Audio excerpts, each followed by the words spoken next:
Welcome back to Hustle Nation, episode number 4. We've made it this far. Dustin, can you believe it? I cannot believe it, but let's keep rolling. Hey, we're taking chances, which is going to be a little bit about what we're talking about today, isn't it? Absolutely. So in the previous episodes, if you're just joining us, we talked about what hustle is. And here at Hustle Nation, we have a definition where every letter in the word hustle means something to the hustle mindset, which you'll get more and more of as you listen to this phenomenal podcast. Insert my shitty smile right here. So up until now, we've talked about the H, the U, the S, and today we're going to talk about the T, which is taking chances. So Dustin, just for our listeners who are coming in, maybe they haven't listened to those first couple episodes, give us a brief synopsis of what the H, the U, and the S is, and let's break down the T, take chances. For sure. Yeah, so the H stands for hard work. This is really about you got to put the hours in. You got to be moving while you're working, but you also got to be understanding what you're working on, right, and how you prioritize. The U is for unrelenting, which ultimately this is about commitment, sacrifice, and really never giving up. The smarter, not just harder, that really then kind of builds upon the foundation of the H and the U, which is kind of the cheat codes, right? These are the ways where you can work smarter and more efficiently, not just to take relaxing on the beach, but to actually double down and hustle more and achieve your goals at an even higher level.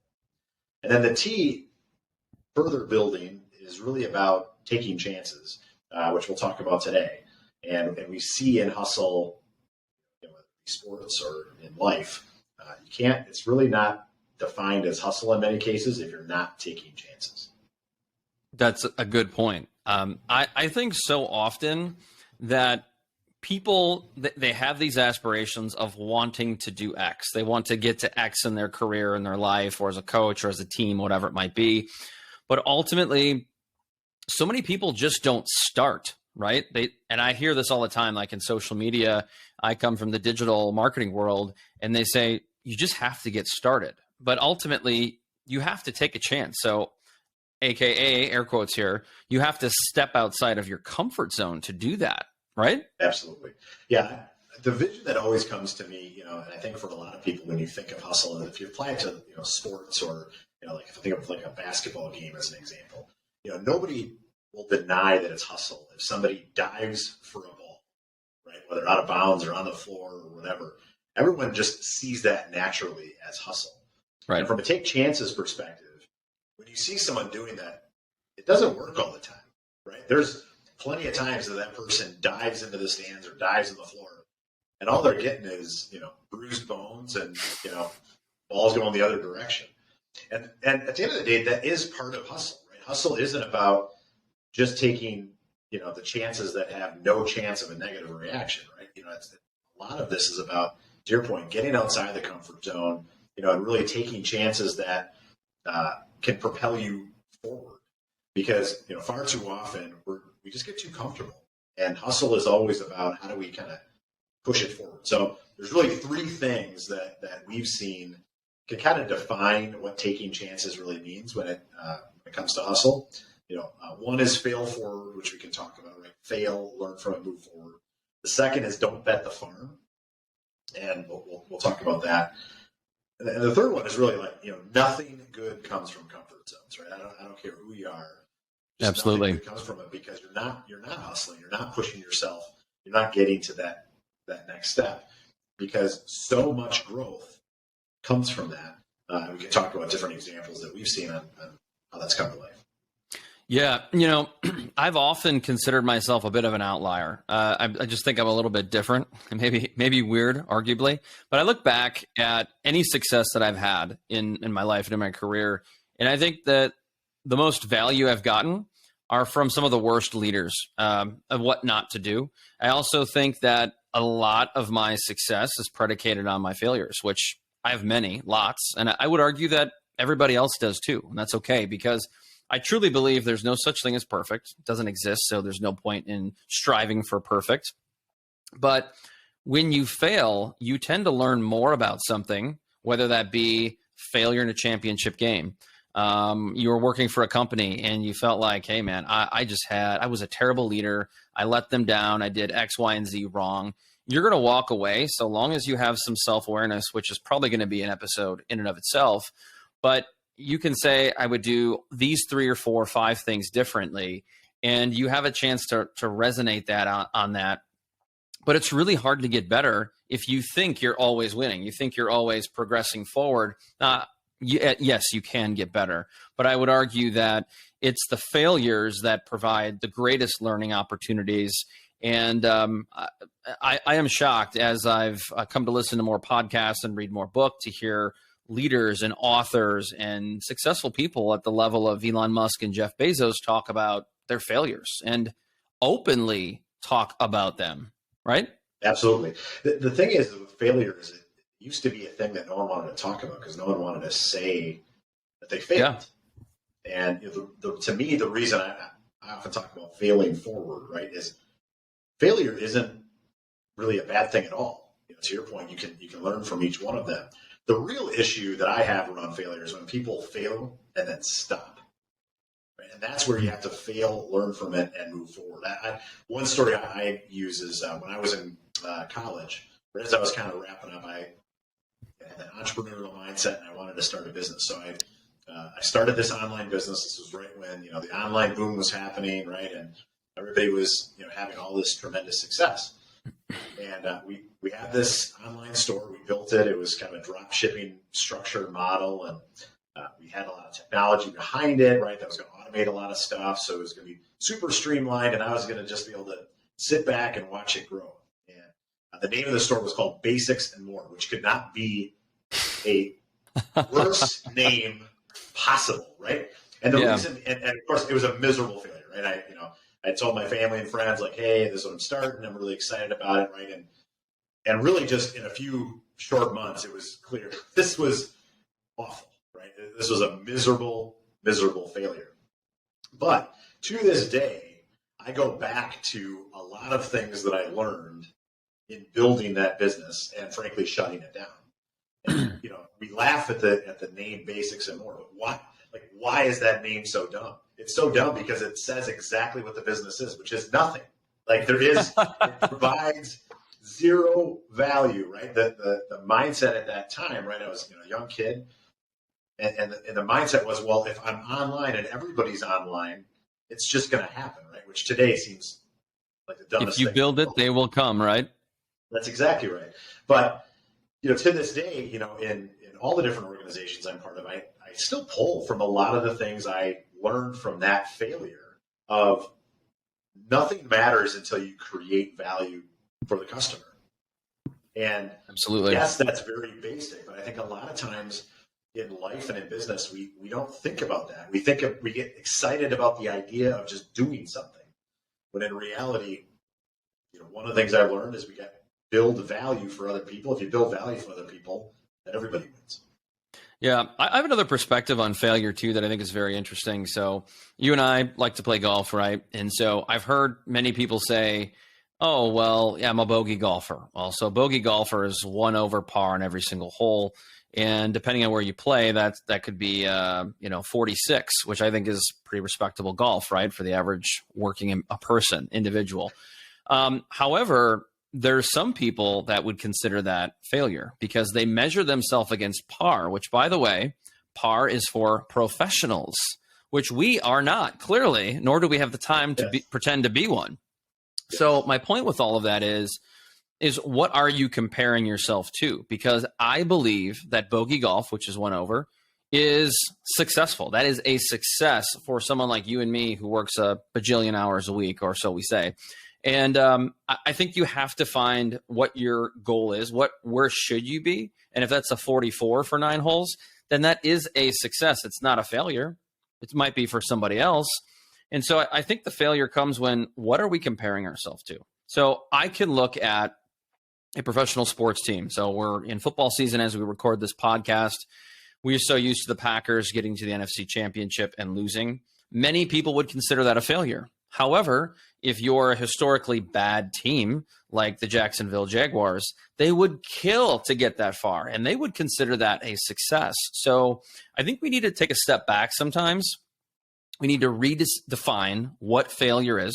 We need to stop freaking comparing ourselves to others and say, what does success look like for me? What does this look like for our team or for our business? And so if you do come up short, maybe it's, some people look at that as failing forward, but maybe you don't quite get to your goal. Is that a failure or is that a success? Or is it, you know what, we're just one step away, which I think would be the hustle mindset. That would be the appropriate hustle mindset, right?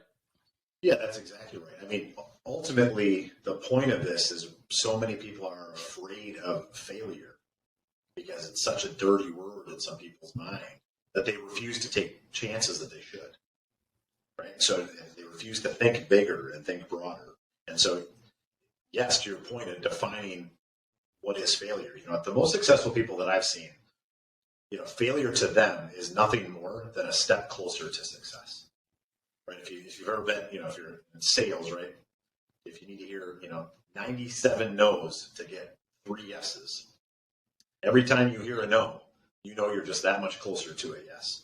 And that's where, to me, that fail forward piece is not being so afraid of it, because at the end of the day, to hustle, you got to continue to take chances. And if you're afraid of that failure, rather than embracing it and learning from it, moving forward, you're never going to take those chances.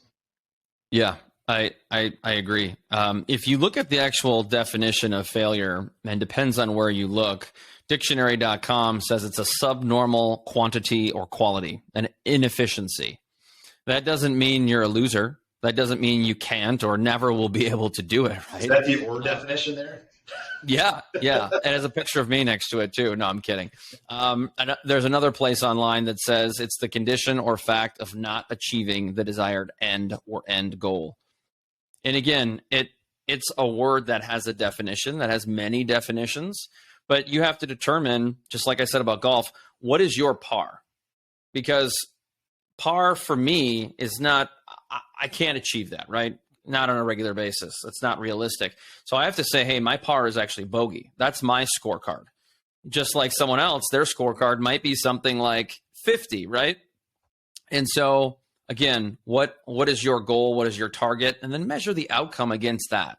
And it's okay. It takes sometimes many years to get to a Super Bowl, right? Yeah, absolutely. And once you've achieved that, then you can raise the bar further. Exactly. Right? You don't need to make unrealistic goals.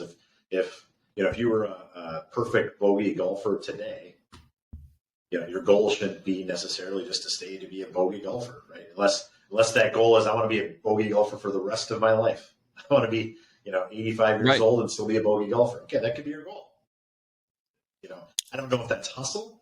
To me, hustle is, I'm going to take that goal and I'm going to ratchet it up a little bit more, because I know there's a way that I can just get that little bit more. Yeah, I totally agree. I think that you just have to measure it. You have to know what you're capable of and know that it's okay. Because if you look at any athlete, any entrepreneur, again, I go back to Jeff Bezos, Elon Musk a lot, because those are even Mark Cuban. Those are the pinnacle of entrepreneurs and business people.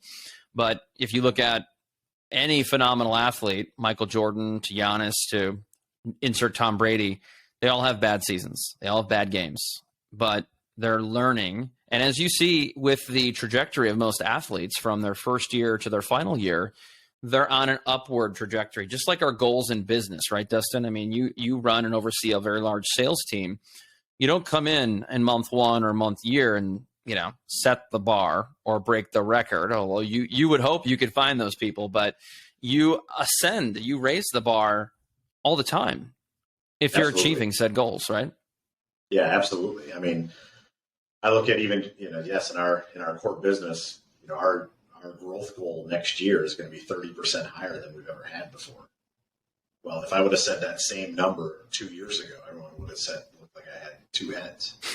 But now, because we've moved that along, yes, it's a big move, but it's not nearly the move, and everyone sees the momentum. They see the direction. They can vision themselves achieving it. And so, but we're still going to have to take a chance, right? It's not guaranteed. We're going to have to go out and get it and hustle, and it's not an easy target. And to me, beyond the failure part, I think the other, the kind of that second piece of taking chances is, I refer to it as don't bet the farm. I don't know if that's just my Wisconsin roots or whatever, but the idea being is you can make bets along the way. Not, a lot of people think that, to achieve success, I have to make this single big significant bet, right? And that, I have to quit my job and I got to go do this, or I have to, put all my money in this basket and, hope that it's successful. And, what we know about success is, it's always harder to achieve than we quite think. It's going to take a little bit longer than we think, right? There's the theory, the Hofstadter's law. I don't know if you've ever heard of this, but it's the Hofstadter's law basically says that something is going to take longer than we estimate it to. Always. Even taking into account Hofstadter's law. So we lie to ourselves about how hard it's going to be and what it's going to take, even if we know we're underestimating it. And so when you start thinking about taking chances, the idea of, don't bet the farm, it doesn't mean don't ever get out on the edge. But the idea being is don't go so far outside of your realm where it's this or bust, right? Because there's times where all of a sudden you might only be, a month or two away from that breakthrough success. The guy's name, Mike Krasinski, the guy from The Office. Yeah. Have you ever heard his story about him being an actor? But I've not. Basically, his story that he talked about is he basically told his mom that said, hey, look, I want to move out west. I want to be an actor. And she's like, you know what? Go for it. Good luck. Wish you all the best. But you got to do me one favor. Is after 2, maybe 3 years, if it's not working, you have to do me a favor and you have to pull yourself up, because you can't ask me as your mom to tell you to quit and to give up on your dreams. And he's like, okay, we'll see what happens. And so about 2.5 years in, he calls his mom and basically says, come pick me up. I'm done. As you said, I need to pull myself out. I'm giving up. I'm moving out. Let's call it a day. She goes, okay, I will, but just do me one favor. Just give it 2 to 3 more weeks, and if it's still not working, you're still not, you're getting a nibble, then I'll come pick you up. The next week, you got the deal. You got the gig at The Office. So, the idea is that, so often we're right there. We're so close to achieving that goal. And if you bet the farm, right? If he would have said, look, I'm going to move out west and I have enough to live for 1 year. And if I don't get it in 1 year, I'm just done. He never would have made it, right? And now think of all the success that The Office had and all the fun it brought to the world and things like that. So, but at the same point, I think he's a really good example of hustle, right? You talk about taking a chance, right? He moved out west. He was a waiter, trying to make it, learning all the way, right? He wasn't trying to figure out his craft. But, he didn't bet the farm necessarily either, right? I mean, he gave himself, almost 3 years before it really broke out. Now, I mean, there's, I'm sure, plenty of people that have given up, before they got to that point, just because they got frustrated, they didn't see the success, and then they give up. To get that far in 3 years is pretty incredible. I mean, we talked last week about overnight success, right? And how people enjoy overnight success after 6 years of something. But yeah, I agree with that. You can't bet the farm. We go back a lot to digital marketing. I go back to that a lot. And we hear so often about this platform, that platform. And you'd hate to be in a position where you bet the farm and maybe say, I'm going to go all in on Facebook. And then Facebook goes away in a year. And what are you going to do, right? They take that platform away. There's talk about TikTok, same thing. So if you were to go all in and be a TikTok influencer and that platform gets banned, well, then what do you do, right? You're SOL. So I think, like you said, that the takeaway for me is let's take risks, right? But let's take calculated risks. Let's put a time on it. So if I want to go out there and I want to be an influencer, I can give myself a window, a reasonable window too, which I think I heard someone's story recently. She said that she was struggling with her digital marketing agency, and she came to the conclusion that, look, if I need to be the face of this agency, I need to make a name for myself and not just my company. So she posted every day on LinkedIn for 3 months. And she said, after that, I had all this momentum. It was unbelievable, the amount of opportunities and business I was getting. And she said about 3 months after that, so 6 months out, she was continuing to do it. She was able to quantify that she generated 6 figures of income for her business based on that commitment. It was every day producing video content. And I think that is a calculated risk. And yes, there were some failures in there. There were some things that did not go very well. But ultimately, it was the persistence of doing that calculated risk. And if you fast forward multiple years, now she is a very well-known influencer on the platform. And I think that goes back to a lot of things we've talked about with hustle. But the big thing is stepping outside your comfort zone. That's just key. Knowing you're going to fail. And, maybe you do look like an ass occasionally. We've all been there. But absolutely, good things come with time, right? Yeah, they come with time. And to your point, it's the comfort zone is that last piece, right? How are you constantly challenging yourself to get outside of that comfort zone? I mean, I look at, prior to COVID, right, as we were into COVID, I'll never forget when, our team was kind of scattered and many were working remote and things like that. I had to do my first video in front of a green screen, which, today, 3 years later, tons of people have learned how to do video and do green screens and things like that, right? But I remember first kind of diving into it and trying to figure out, well, how am I going to record it? How am I going to do audio? How am I going to do lighting? How the hell do I make a green screen work? How do I put something on the back of it? And the reality is, there's 10 things you need to learn for that to work. And now today, just a few short years later, I don't necessarily use a whole lot of green screen anymore. But if I did, I could do it this afternoon if I needed to. And it's amazing when we think about learning how quickly we forget what we used to not know or not know how to do. One story I'll share is, so my daughter, she's 15 and a half, so she's learning how to drive right now. And there is probably no better microcosm of quick learning curve than when all of a sudden, my daughter, she's a little thing, right? So, to see her behind the driver's wheel is scary as hell for me as a dad, even as a passenger, right? So you're sitting there, and I'll never forget one of the first times we were driving with her. She was driving down the street, just maybe a block or two away from our house, and she was just freaking out. She was just saying, nope, I'm stopping, I'm done, I'm turning around, I'm pulling the car over, and you need to drive from here. We're just like, nope, just keep driving straight, just keep driving straight. And we were just reminding her, like last week, she was driving down that same street, a month later, basically, not thinking twice about it. And now the next thing, right, is, well, I have to drive a different kind of car, and what if I'm not in my hometown, right, and all those sorts of things. And we forget about how we felt uncomfortable at one point. I used to live in downtown Chicago, and I remember when I first moved down there and driving down there.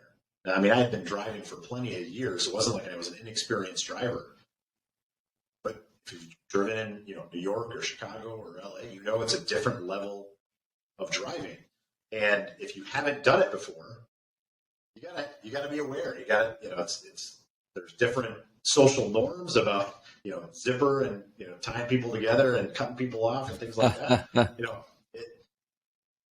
got to learn that, right? Well, today, if I went to Chicago, New York, or LA, it doesn't even bother me, right? It's something I've learned. It just now almost is second habit. Versus I start thinking about bringing my 15-and-a-half-year-old daughter and bringing her to downtown Chicago. I mean, we'd both be pretty freaked out about that driving.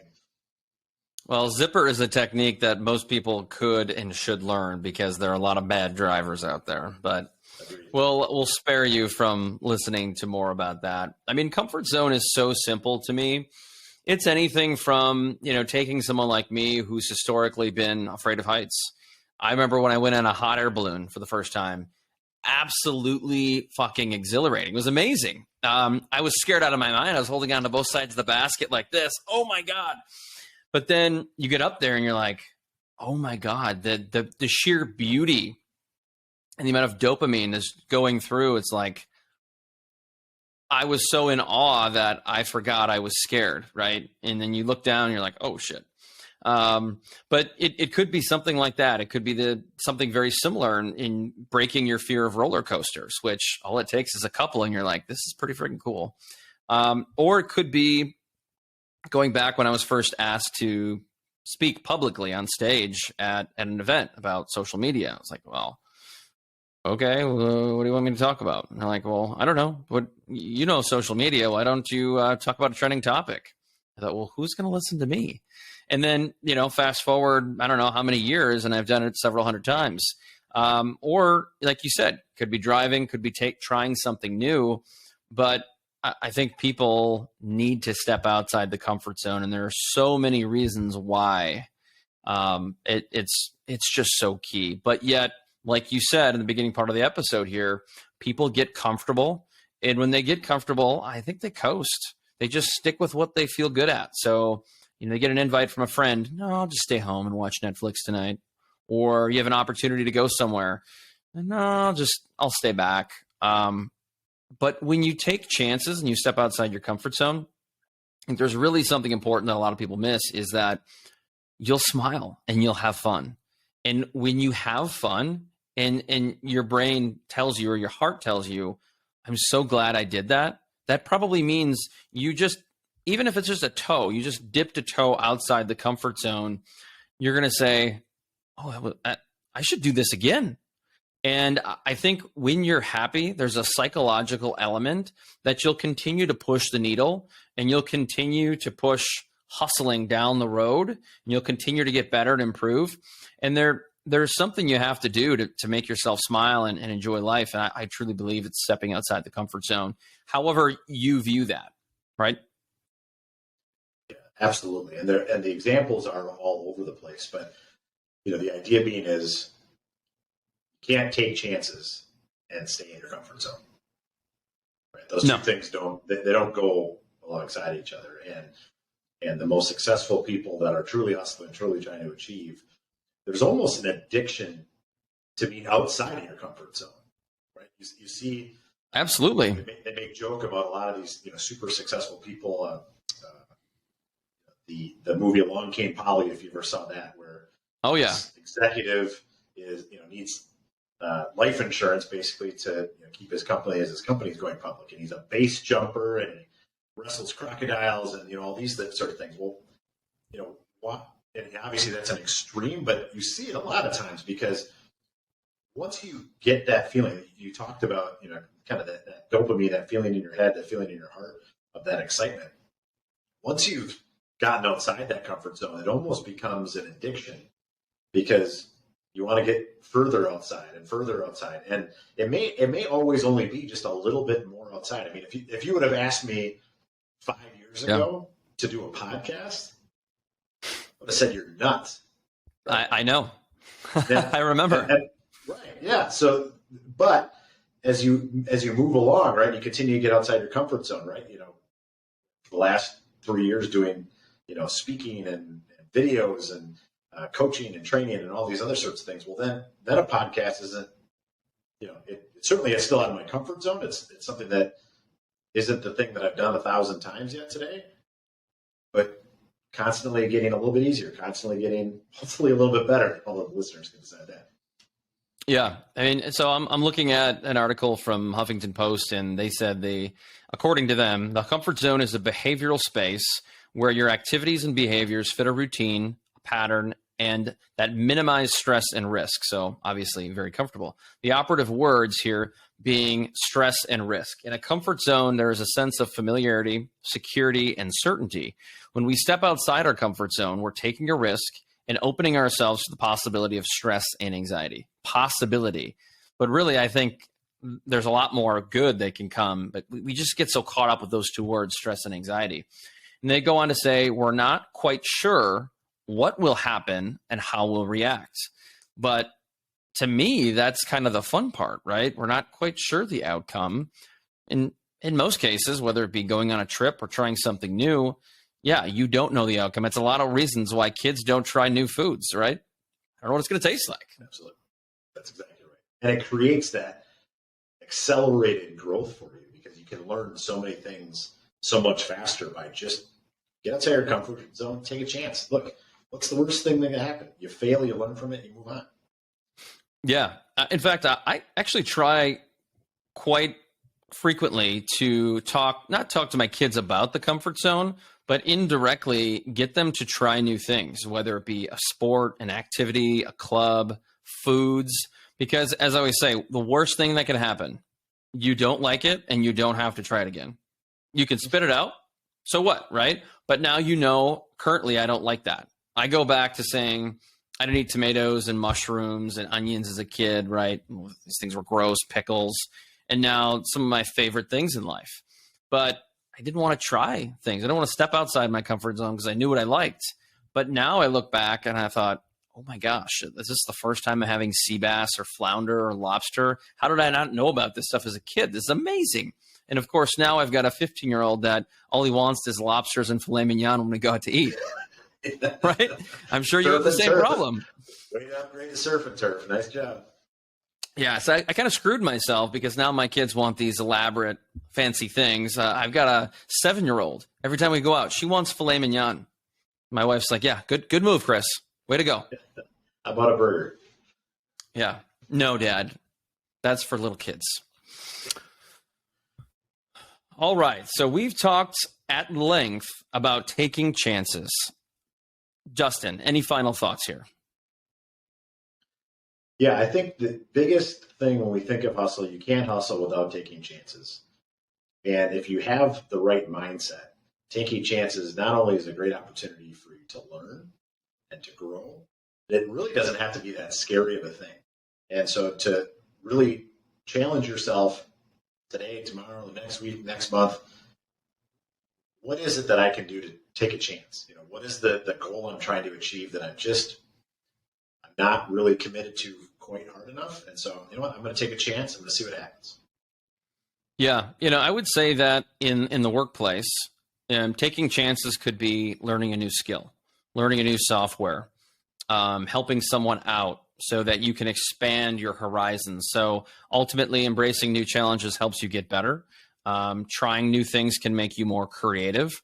And by doing those things, you can be more valuable in your workplace. And being more valuable means that you can open yourselves up to promotion, more pay, compensation, more respect on your team, more leadership opportunities. I think the opportunities there are plentiful. And so, again, whether we go back to family and life, we go to coaching, or we go to work and career, I think that there's always a place to take risk and take chances. And obviously, I can't underscore enough the calculated portion of that, just dipping your toe in that pool or outside your comfort zone. And in fact, I would say I challenge you. Those listening, I challenge you sometime in the next week to step outside your comfort zone. And if you've done so, we'd love to know the outcome. Comment below, send us a message. We'd love to hear it. I go as far as to say #HustleChallenge. Let us know how it went. All right. That wraps up episode number 4. Thank you so much for listening. We hope that you'll comment, share, engage, and we'll see you next time. Peace.